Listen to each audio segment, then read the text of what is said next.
अब बात उत्तरकाशी की होगी। उत्तरकाशी से एक बड़ी खबर आ रही है। यमुनोत्री हाईवे कई जगहों पर मलबा आने से बंद हो चुका है। यमुनोत्री हाईवे डाबरकोट, पालीगाड़, किसाला और तमाम जगहों के पास बंद है और हाईवे बंद होने से कई जगहों पर जाम की स्थिति बनी हुई है। जाम में फंसने की वजह से यात्री और जो स्थानीय लोग हैं दोनों ही परेशान चल रहे हैं।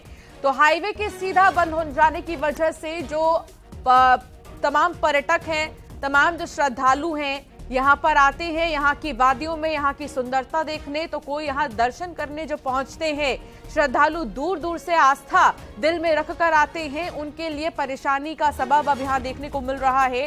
जिस तरीके से लैंडस्लाइड की घटनाएं लगातार हो रही हैं, लैंडस्लाइड की घटनाएं थमने का नाम नहीं ले रही हैं और इसकी वजह से बड़े बड़े हाईवे बंद हो चुके हैं। कल्याणी में यमुनोत्री हाईवे बंद हो जाने की वजह से लंबा जाम कई घंटों का लगा हुआ है और यात्रियों की एक ही मांग है, जल्द से जल्द इस हाईवे को खुलवाया जाए ताकि वो अपने गंतव्य तक समय रहते पहुंच पाए। कल्याणी में यमुनोत्री हाईवे बंद हो चुका है। हाईवे बंद होने से जगह जगह जाम लगा हुआ है। जाम में कई यात्री और जो स्थानीय लोग हैं वो फंसे हुए हैं, कई बाहरी लोग भी फंसे हुए हैं। बलबीर परमार हमारे संवाददाता हमारे साथ जुड़ चुके हैं। बलबीर, आखिर क्या वजह है कि घंटों जाम में यात्रियों को परेशान होना पड़ रहा है? प्रशासन की तरफ से क्या इंतजाम किए जा रहे हैं मलबा को हटाने के लिए? बिल्कुल, वजह एक ही है कि जिस तरह से बारिश हो रही है, लगातार बारिश होने के कारण जो लैंडस्लाइड जोन है गंगोत्री और यमुनोत्री हाईवे पे सक्रिय हो रखे हैं, जिसके चलते जो गंगोत्री हाईवे है हालांकि वो खुल रहा है, बंद हो रहा है, पर इस समय जो यमुनोत्री हाईवे है वो कई जगह पे बंद हो रखा है। किसाला के पास बंद है, जबलकोट के पास बंद है, इसके अलावा एक दो स्थान ऐसे हैं जहाँ पे भारी मलबा आने के कारण मार्ग नहीं खुल पाया है। तो जिस तरह से बारिश हो रही है, लैंडस्लाइड जोन सक्रिय हो गए हैं और उसी की वजह है कि जो यात्री है घंटों उन्हें जाम में बिताना पड़ रहा है। जबलकोट की बात करें तो 2 दिन पहले ही 4 दिन तक बंद रहा था, तो अभी भी बंद है सुबह से। तो कह सकते हैं कि बारिश होने के कारण लगातार समस्या बढ़ी हुई है, जिसके कारण जो यात्री है, जो स्थानीय लोग हैं, उन्हें भारी परेशानियों का सामना करना पड़ रहा है। 28 ऐसे लिंक मार्ग है जो लंबे समय से नहीं खुल पाए हैं, वहां भी यही स्थिति बनी हुई है। तो कह सकते हैं कि बारिश ही अब राहत दे सकती है। अगर बारिश थमेगी तभी कुछ होगा, क्योंकि हर दिन बारिश हो रही है और हर दिन बारिश होने के कारण ये हालात बने हैं। जी, बहुत शुक्रिया जानकारी साझा करने के लिए बलबीर। टिहरी के घनसाली के कोट गांव में भारी बारिश के चलते लैंडस्लाइड हुआ और पहाड़ से मलबा आने से 5 मकान और एक गौशाला क्षतिग्रस्त हो गए। मलबे में 5 से 7 पशुओं के दबे होने की भी जानकारी मिल रही है। गनीमत तो ये रही कि कोई भी जनहानि नहीं हुई है। प्रशासन आज फिर से मकानों से मलबा हटाने का काम शुरू करेगा, क्योंकि लगातार यहां पर 5 घरों पर पहाड़ के मलबे की वजह से लोग डरे सहमे हुए से हैं। टिहरी की ये तस्वीर शायद ही किसी ने सोचा होगा कि किस तरीके से तबाही का मंजर यहां पर हर घर के लोगों को देखने को मिल रहा है। उत्तरकाशी 80 गंगा घाटी के डासड़ा गांव में लगातार बारिश के चलते भूधसाव की स्थिति बन रही है। ग्रामीणों ने जल्द जिला प्रशासन से सुरक्षा की मांग की है। दरअसल गांव नीचे भूधसाव होने से भूस्खलन की स्थिति बन गई है, जिससे गांव के 5 भवन पर खतरा मंडरा रहा है। ग्रामीण गांव के नीचे हो रहे भूधसाव को देखते हुए दहशत में हैं, सुरक्षा कार्य करवाने की भी मांग कर रहे हैं। और पूरे खेत धस रहे हैं यहाँ से, ये मकान भी खतरे में है। और यहाँ अभी तक यहाँ कोई इतना पटवारी आया, शासन प्रशासन कोई नहीं आया। जैसे ही अभी और जगह से भी इस टाइप से कहीं कहीं पे सिंकिंग की या लैंडस्लाइड की प्रॉब्लम आ रही है गाँव में, तो संबंधित क्षेत्रीय राजस्व निरीक्षक को गाँव में मौके में भेजा गया। अगर जैसे उनके सुझाव आते हैं तो उससे आपसे उसका जियोलॉजिकल सर्वे और अदर स्टडी भी की जाएगी। मॉनसून काल में रोजाना आधा दर्जन से ज्यादा ग्रामीण सड़कें बंद होने से परेशान हैं। कई स्थानों पर पुल नहीं होने से उफनती नदी को पार करने के लिए स्कूली बच्चे मजबूर हो रहे हैं, जिसे देखते हुए अपर जिलाधिकारी ने जिले भर के संबंधित अधिकारियों की बैठक ली और तत्काल सड़कों को खोलने के निर्देश दिए। इसके साथ ही जिन सड़कों को निर्माण पूरा होने के आदेश दिए गए थे, उनमें संयुक्त निरीक्षण कर वाहनों को चलाने की भी अनुमति देने की बात सामने आई। 83 आपने लिखा हुआ है। जो मानसून का सीज़न हमारा चल रहा है, इसको देखते हुए सभी जो हमारे विभाग हैं उनको सतर्क रहने के निर्देश दिए गए हैं और जो हमारे संवेदनशील स्थल चिन्हित है और उसमें जो कार्य करने हैं उसको तत्काल करने के निर्देश जारी किए गए मेरे द्वारा। और पूर्व मुख्यमंत्री हरीश रावत स्टिंग मामले में आज हाईकोर्ट में सुनवाई होनी है। पिछले तारीख को हरीश रावत के वकीलों ने कोर्ट से समय मांगा था। हरीश रावत ने खुद याचिका दाखिल कर सीबीआई की जांच को चुनौती दी है। आपको यह भी बता दें कि 2016 में विधायकों की खरीद फिरोख्त के मामले में केंद्र सरकार ने 2 अप्रैल 2016 को राज्यपाल की मंजूरी के बाद सीबीआई जांच शुरू की थी, जिसके बाद राज्य में कांग्रेस सरकार की बहाली के बाद सरकार ने कैबिनेट बैठक में सीबीआई जांच को निरस्त कर एसआईटी का गठन किया था, मगर इसके बाद भी सीबीआई ने जांच जारी रखी और पूर्व मुख्यमंत्री हरीश रावत को जांच के लिए 9 अप्रैल 2016 को समन भेजा। लगातार सीबीआई द्वारा भेजे जा रहे समन को हरीश रावत ने हाईकोर्ट में चुनौती दी और याचिका में कहा कि राज्य सरकार ने 15 मई 2016 को सीबीआई जांच के आदेश पर वापस फैसला लेने की बात की थी और एसआईटी का गठन कर दिया गया था, इसलिए सीबीआई को इस मामले की जांच का कोई अधिकार ही नहीं है। सीबीआई की पूरी कार्रवाई को निरस्त किया जाए, ये कहना है हरीश रावत का। उत्तराखंड हाईकोर्ट ने ऋषिकेश आईडीपीएल कर्मचारियों को बड़ी राहत दी है। हाईकोर्ट ने सरकार के आवासों पर बुलडोजर चलाने के आदेश पर रोक लगा दी है और सरकार और दूसरे पक्षकारों को नोटिस जारी कर 4 हफ्ते के भीतर जवाब दाखिल करने का आदेश भी दिया है। बता दें कि 19 जुलाई को सरकार ने आईडीपीएल कर्मचारियों के आवास खाली करने और ध्वस्तीकरण के आदेश दिए थे, जिसके बाद 23 जुलाई को कार्रवाई भी शुरू कर दी गई। लेकिन इस आदेश को गुलशन भनौट समेत अन्य ने हाईकोर्ट में चुनौती दी और कहा कि जिन अधिकारियों ने यह आदेश दिया है उनको कोई अधिकार ही नहीं है कि वो आदेश जारी कर सके। अपने पर हो रही इस कार्रवाई को इन लोगों ने असंवैधानिक बताया और याचिका में कहा गया कि उनको कानूनी तौर से हटाने के बजाय बलपूर्वक हटाने का निर्णय सरकार का गलत है और ये घर उनको स्वैच्छिक सेवानिवृत्ति के तौर पर मिले। जिसके बाद बुधवार को कोर्ट ने पूरे मामले की सुनवाई के बाद सरकार के आदेश पर रोक लगा दी है। खबर देहरादून से है, जहां आज सीएम धामी समीक्षा बैठक करेंगे और सीएम हेल्पलाइन नंबर यानी कि 1905 पर दर्ज शिकायतों की समीक्षा भी करेंगे।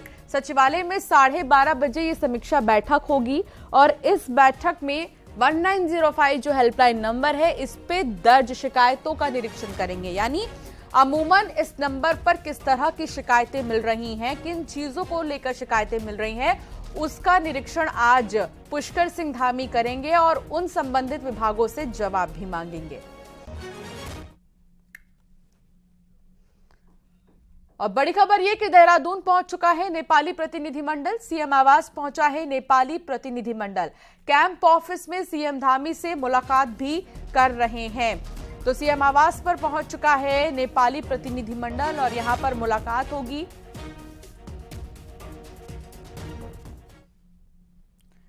देहरादून के डोईवाला में एरो सिटी की बात को मुख्यमंत्री पुष्कर सिंह धामी ने सिरे से खारिज कर दिया है। सीएम धामी ने साफ कहा है कि डोईवाला में एरो सिटी का कोई प्रस्ताव राज्य सरकार ने नहीं भेजा है।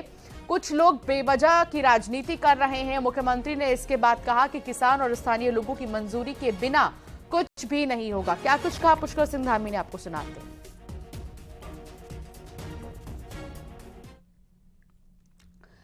मुख्यमंत्री के इनकार के बाद भी डोईवाला में बुधवार को किसानों ने महापंचायत की, जिसमें किसानों के साथ भारतीय किसान यूनियन के नेता राकेश टिकैत भी इसमें शामिल हुए। किसानों का कहना है कि उनका विरोध जारी रहेगा। राकेश टिकैत ने कहा कि हम अपनी जमीन नहीं देंगे और अपने कुनबे को हम बचा रहे हैं, उसकी ही पहरेदारी कर रहे हैं और आगे भी ये प्रदर्शन जारी रहेगा। जमीन तो हम देंगे ही नहीं, अपनी पहरेदारी तो करेंगे जमीन की। एक ट्रैक्टर मार्च निकाल लेंगे, इन सारे गांवों को सक्रिय करेंगे और बड़ी बड़ी पंचायतें हम यहाँ पे और करेंगे। आगे भी सर हमारा ये बिल्कुल चलता रहेगा। आगे क्या क्या स्टेप होंगे? स्टेप ट्रैक्टर मार्च निकलेगा, वो उनसे निकलेगा इस टाइम का। इस साल मौसम के मिजाज में आए बदलाव का असर कीड़ा जड़ी पर भी पड़ा है। हालात तो ये हैं कि बेशकीमती कीड़ा जड़ी के दोहन के लिए किए गए लोगों को पूरी तरह से निराशा ही हाथ लगी है। कीड़ा जड़ी का कम उत्पादन होने से हजारों की आबादी पर रोजी रोटी का संकट गहरा गया।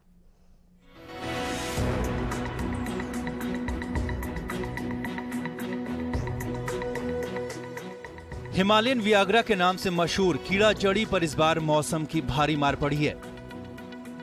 हालात ये है कि बीते सालों के मुकाबले इस बार सिर्फ 10% ही कीड़ा जड़ी का चुगान हो पाया है। असल में इस साल सर्दियों के सीजन में बर्फबारी नहीं के बराबर हुई, लेकिन अप्रैल के बाद ऊंचे इलाकों में लगातार बारिश और बर्फबारी जारी है, जबकि बीते सालों तक अप्रैल से कीड़ा जड़ी का दोहन शुरू हो जाता था।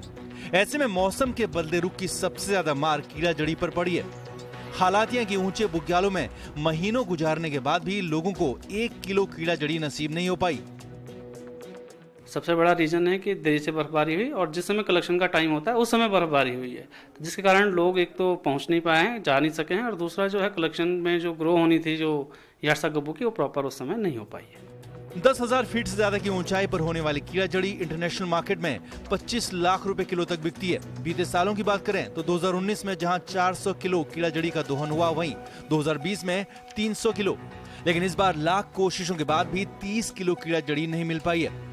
असल में ऊंचे इलाकों में रहने वाले हजारों परिवारों की आय का एकमात्र जरिया कीड़ा जड़ी है। ऐसे में इसके उत्पादन में रिकॉर्ड कमी ने हजारों परिवारों पर संकट गहरा दिया है। जब आपका धूप खिलने का समय था, तो इस मौसम में जिस ढंग से आपका बर्फबारी और बारिश हो रहा है, तो निश्चित रूप से यार्सा गुम्बा का उत्पादन भी इस बार कम होगा, और उत्पादन कम होने से जो 80,000 जो परिवार हैं, उन परिवारों की आजीविका पर आपका इसका असर पड़ेगा। दुनिया में कीड़ा जड़ी भारत, नेपाल और तिब्बत में ही होती है। ऐसे में इंटरनेशनल मार्केट में लोग इसे हाथों हाथ लेते हैं और इसे पावर बूस्टर होने के साथ ही गंभीर रोगों की दवा बनाने में भी काम लिया जाता है। लेकिन इस साल मौसम के बदले मिजाज ने हिमालयन गोल्ड को निगल लिया है। न्यूज़ 18 के लिए पिथौरागढ़ से विजयवर्धन उप्रेती की रिपोर्ट।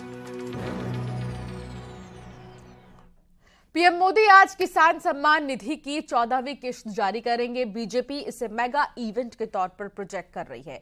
किसान सेवा केंद्रों पर बीजेपी नेता किसानों के साथ इसे लाइव देखेंगे और खास तौर पर किसान बहुल जिले हरिद्वार और उधम सिंह नगर पर फोकस रहेगा।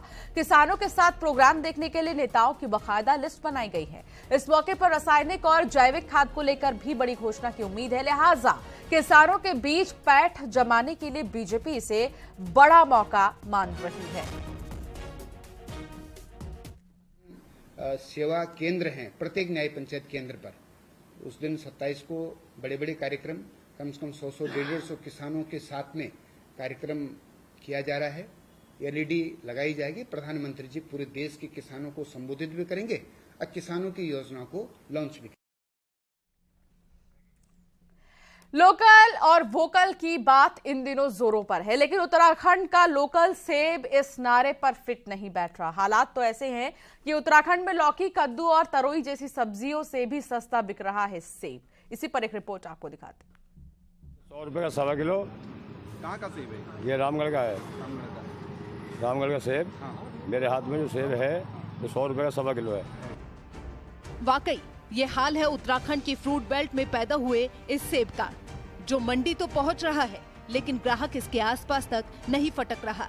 हिमाचल के इस सुर्ख सेब के आगे उत्तराखंड का लोकल सेब फीका पड़ रहा है। मंडी में आने वाला थोक ग्राहक उत्तराखंड के सेब को 20 रुपए किलो तक में खरीदने को तैयार नहीं। अभी जो नई वैरायटी और नए सेब आ गए हैं तो उसे मार्केट में एकदम से रेट में गिरावट आ गई है, क्योंकि हिमाचल की जो क्वालिटी होती है उस क्वालिटी के सामने हमारे कुमाऊं का सेब नहीं बाजार में नहीं टिक पाता है। दरअसल उत्तराखंड में इस साल सेब की फसल तो खूब हुई है, लेकिन ना तो दानों का साइज है और ना ही रंग। ऊपर से लालच के चक्कर में पैकिंग में बागवानों की चालाकी से रही सही कसर पूरी हो रही है। और यहाँ रुकेंगे एक छोटे से ब्रेक के लिए।